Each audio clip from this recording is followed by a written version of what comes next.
Hello everyone, आपल्या चॅनलवरच्या एका नवीन ब्लॉगमध्ये मी दीपिका तुमचं अगदी मनापासून स्वागत करते. जसं की मी म्हटलं होतं की काल पूर्ण फायनल पॅकिंग करायची होती, पण काल थोडंफार काय बाकी राहिलेलं तर ते आज करणार आहे. आणि आज दुपारी नवीन घरी क्लिनिंगसाठी जायचं आहे.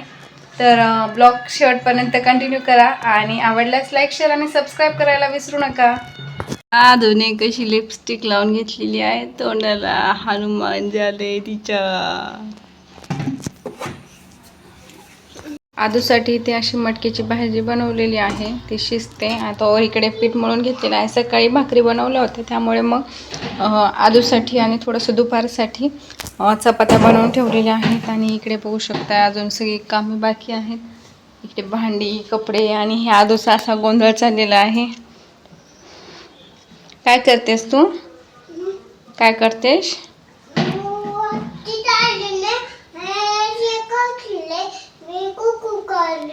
कुकू खाल्लं तू? आदूने आत्ताच एक पप्पासोबत जाऊन वेफर्स आणलेले आहेत आणि वेफर्स खाल्ले. आता आदूला जेवण करायचे थोड्या वेळाने.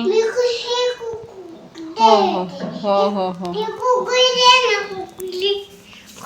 इकडे काय करून ठेवलं, थोडीफार पॅकिंग राहिली होती तर ती आज पूर्ण करायची होती, तर आज ते करून घेत आहे. आणि पाडवा आपल्याला इथेच या जुन्या घरातच सेलिब्रेट करायचं आहे, त्यामुळे मग देव वगैरे ठेवून दिलेले आहेत. आतापासूनच देव ठेवून देणं चांगलं वाटत नाही आणि आता सण आहे, त्यामुळे मग म्हटलं जायच्या दिवशीच ते घेऊन जाऊयात. आणि मांडणीमधला एक कप्पा घेतला, त्या कप्प्यामध्ये जेवढे लागणारे आहेत तेवढेच भांडे ठेवले, बाकीचे सगळे धुवून पॅक करून ठेवलेले आहेत. शेवटचे 2 ते 3 दिवस माझे नुसते भांडे घासण्यात, सुकवण्यात आणि ते पॅक करण्यातच गेलेले आहेत.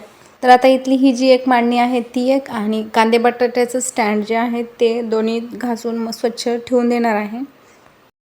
आत्ताच आदूला झोपवलेली आहे. हे बघा, इकडे अशी झोपलेली आहे. आदू जेवण वगैरे केलेले आहे तिने आणि त्यानंतर मग झोपली.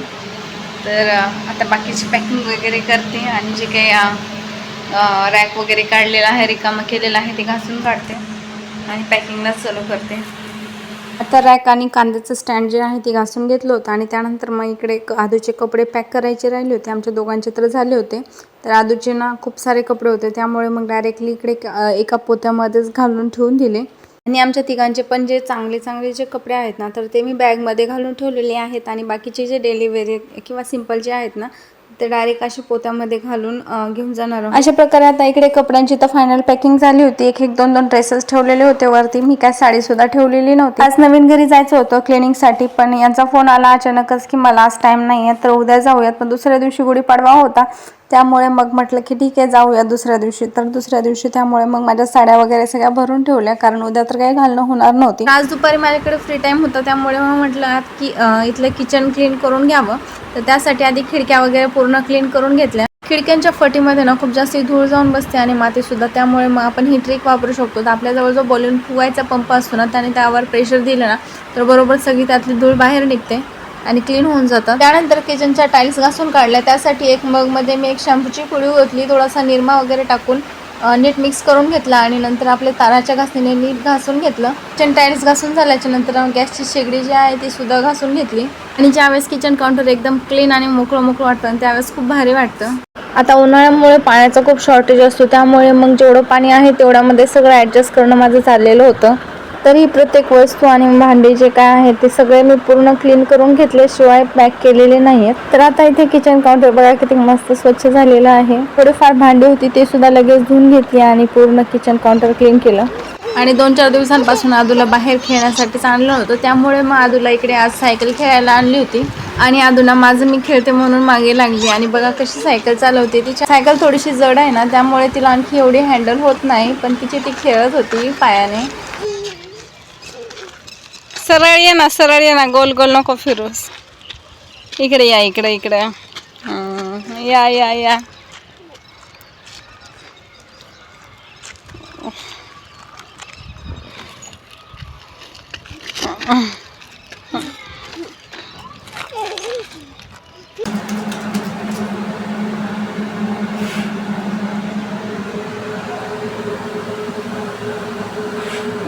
अरे बापरे,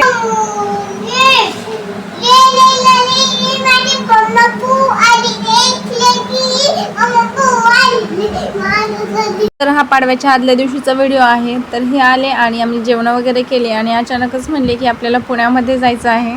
कुठे जायचं काय सांगितलेलं नाही आणि अचानकच रात्रीचं घेऊन गेले. मी बोलले आपल्याला 2 दिवसांवर शिफ्टिंग करायची आली, उद्या क्लिनिंग करायला जायचंय आणि आता पुण्यात कुठे जाता. मग मला बोलले की मागच्या मंथमध्ये मी आदूला घेऊन एकदा पुण्यामध्ये गेले होते तर तुळशीबागेत शॉपिंग केलेली. तर आदू असल्यामुळे मला जास्त शॉपिंग करता आली नाही. तर तुला आज काय शॉपिंग करायची तेवढी करून घे असं बोलले. पण बॅड लक माझं की आम्ही गेलोत आणि जवळपास सर्वच मार्केट बंद झालेलं होतं. मला एक साडी आणि 1-2 टॉप घेतले आणि आदूला ना वॉच आणि गॉगल घेतलेला आहे. बाकी काही शॉपिंग झालेली नाही. पण उद्या पाडवा असल्यामुळे इथे दगडूशेठ गणपतीच्या तिथे मस्त असं डेकोरेशन चाललेलं होतं. तर तिथे दर्शन घेतलं आणि त्यानंतर मग आम्ही तुळशीबागेत निघालो होतो. मोरया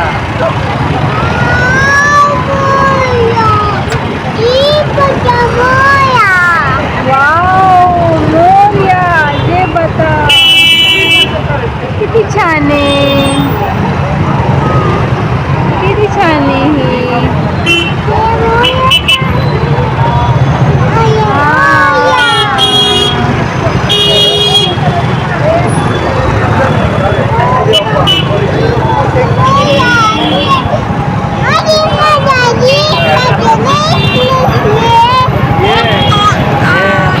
त्यानंतर मग तुळशीबागेतील या गणपतीचं सुद्धा दर्शन घेतलं आणि आम्ही घरी निघालो. हॅलो एव्हरीवन, तर आज आहे या घरातला शेवटचा दिवस. तर आज दिवसभर जे नवीन घर आहे तिकडे क्लिनिंगला गेलो होतो आणि त्यानंतर आता सर्व इथलं सुद्धा साफसफाई करणं चालू आहे. जेवणं वगैरे झालीत आणि त्यानंतर आता क्लिनिंगचंच काम चालू आहे. नवीन घरातलं काही क्लिनिंगचं काही शूट घेतलेलं नाही आहे कारण खूप काही क्लिनिंग करावी लागली होती. कारण आम्ही जिथे राहणार आहोत ते जवळपास 2 मंथपासून खाली होतं घर. सो खूप जास्ती धूळ वगैरे होती. पूर्ण साफ करायला बराच वेळ लागला, जवळपास 4 ते 5 तास लागले आणि त्यानंतर मग खूप थकून गेलेलो. तर आता घरी आलेली आहे, सगळं काही सेट झालेलं आहे.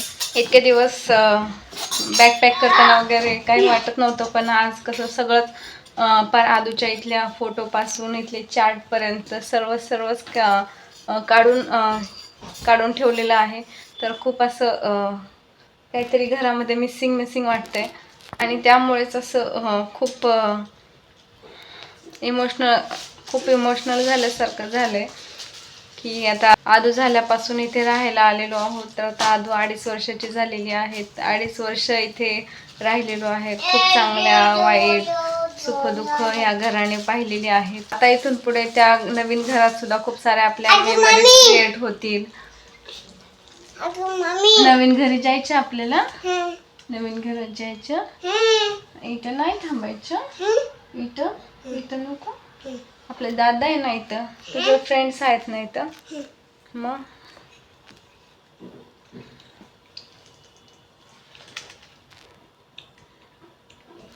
तर आदूला तर इथला सर्व एरिया हे झालेला होता ओळखीचा. कारण ती ज्यावेळेस वॉकला वगैरे आम्ही सायकलवर तिला घेऊन फिरायचो, सगळे फ्रेंड्स वगैरे होते सगळेजण. आणि आदू कशी बडबडतीचा स्वभाव आहे ना, तर त्यामुळे मग सर्वांशी लेडीज वगैरे असतात त्यांच्याशी सुद्धा कुणालाच बोलल्याशिवाय ती सोडत नव्हती. पण आता उद्यापासून जमलं तर उद्याचा ब्लॉग शूट करेल किंवा मग डायरेक्टली तिकडे शिफ्ट झाल्याच्या नंतरच आपले ब्लॉग येतील. आता सुद्धा 2-3 दिवसाचे ब्लॉग पेंडिंग आहेत, पण एडिट करायला टाईमच भेटत नाही आहे कारण खूप जास्ती काम आलेलं आहे. कारण इकडचं तिकडचं पूर्ण क्लिनिंग, शिफ्टिंग, पॅकिंग, त्यामुळे मग तिकडं शिफ्ट केल्याच्या नंतरच निवांत ब्लॉग अपलोड करेल. आणि काल अचानकच रात्री आम्ही पुण्यात गेलो होतो तुळशीबागेत, पण जायला लेट झालेला आणि हे आदूला चष्मा आणलेला आणि आदू मला घालती उलटा घातलाय परत. आणि आदूला वॉच सुद्धा आणलेली आहे. तुझी वॉच दाखव.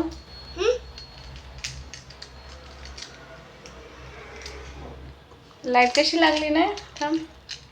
आदूला ना अशी लाईटवाली वॉच आणलेली आहे आणि आदूला ना नंबर्स फक्त 5 पर्यंत बोलता येतात. तरी पण नको नको नको नको बस हा तरी पण ना तिला वॉच घेऊन आलेलो बघा. आदू काय ऐकतच नाहीये. चष्मा घालून दिलेला आहे मला आणि घाला ना करायला लागली. आपल्या सगळ्या वस्तू व्यक्ती सगळे आपल्या सोबत येणार आहेत, पण तरी पण ना असं काहीतरी मिसिंग वाटते की या घरामध्ये नाही सांगता येत शब्दांमध्ये. आपण स्वतःच्या मुलाबाळाप्रमाणे या घराची काळजी घेतो. रोज पूर्ण क्लीन करणं, 8-15 दिवसातून वेगळी क्लिनिंग, महिन्याची वेगळी क्लिनिंग, सगळा दिवस या घरामध्ये जातो. आणि अचानकच हे सोडून जायचं म्हणलं ना तर आता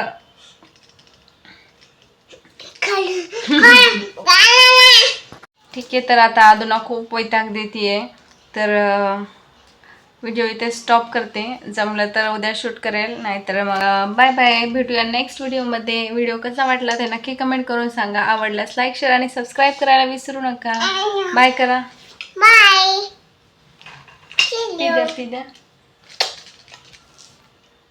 बाय. आज शिफ्टिंग करायची आहे आणि इकडे बघू शकता हे सगळं सामान इकडे आणून ठेवलेलं आहे. आणि बेडरूममध्ये सुद्धा बेड आणि कपाट आहे आणि किचनमध्ये सुद्धा थोडंसं सामान आहे. तर खूप असं मोकळं वाटतंय घरात. त्यानंतर दुपारी 1 वाजता आम्ही सगळं सामान जे आहे ते शिफ्ट केलेलं आहे नवीन घरामध्ये. थोडा वेळ आराम केला आणि परत 4 वाजता जुन्या घरी क्लिनिंगसाठी आलो. आणि हा क्लिनिंग नंतरचा शेवटचा माझा जुन्या घरातला व्हिडिओ. किचन काउंटर क्लीन करत असताना नेहमीप्रमाणे बेडरूमकडे लक्ष गेलं. आदूची आणि तिच्या पप्पांची खूप मस्ती चाललेली असायची ज्यावेळेस मी स्वयंपाक करायचे, किंवा आदू एकटी जरी असली तरी ती खेळत बसायली असायची. पण आज अचानकच पूर्ण बेडरूम मोकळा दिसला. आणि त्यानंतर मग लक्षात आलं की इथला अध्याय पूर्ण करून नवीन घरातील नवीन अध्याय सुरू झाले.